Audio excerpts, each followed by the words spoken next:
Assalamualaikum warahmatullahi wabarakatuh. Perkenalkan, nama saya Wildayanti, saya dari Prodi Ekonomi Syariah.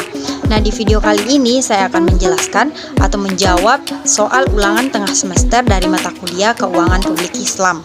Nah, langsung saja, soal yang pertama yaitu jelaskan yang dimaksud dengan sektor publik dan pembiayaan sektor publik pemerintah. Nah, yang dimaksud dengan sektor publik yaitu barang atau layanan publik yang ketersediaannya diatur oleh pemerintah atau merupakan tanggung jawab dari pemerintah. Misalnya saja pemenuhan kebutuhan air bersih, pembangunan infrastruktur, dan lain sebagainya. Nah, dan pembiayaan sektor publik pemerintah merupakan pembiayaan sektor publik yang dilakukan oleh pemerintah.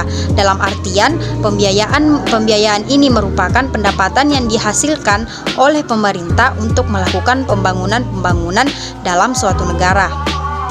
Nah, kemudian soal yang kedua yaitu jelaskan yang dimaksud dengan peran dan fungsi negara dalam ekonomi Islam.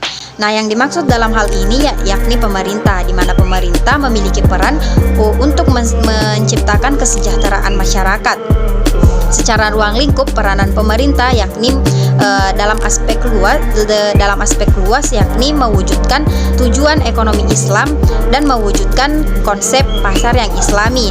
Oleh karena itu, peranan pemerintah sangat penting untuk kesejahteraan masyarakat dengan menggunakan nilai-nilai yang Islam agar menciptakan kemaslahatan bagi seluruh masyarakat. Selanjutnya, soal yang ketiga yaitu jelaskan yang dimaksud instrumen zakat sebagai sumber penerimaan keuangan negara. Nah, zakat juga merupakan pendapatan negara, bahkan sudah ada sejak awal pemerintahan Islam.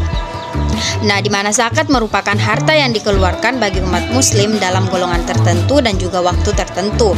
Zakat juga bisa mempengaruhi atau meningkatkan perekonomian dalam suatu negara ataupun pendapatan nasional, di mana semakin besar zakat yang dikeluarkan, maka semakin besar pula pendapatan nasional yang ada di suatu negara.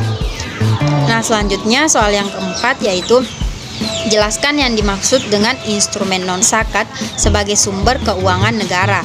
Nah, jadi selain zakat, instrumen non-zakat juga menjadi sumber keuangan negara, di mana instrumen non-zakat terdiri dari infak, sedekah, wakaf, dan lain sebagainya.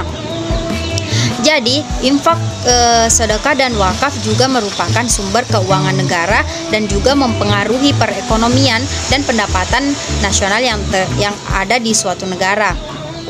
Selanjutnya, soal yang kelima yaitu jelaskan yang dimaksud dengan instrumen zakat sebagai sumber pengeluaran keuangan negara. Nah, jadi yang dimaksud dengan instrumen zakat sebagai sumber pengeluaran negara yaitu di mana zakat juga merupakan sumber pengeluaran negara. Dalam hal ini, zakat dikeluarkan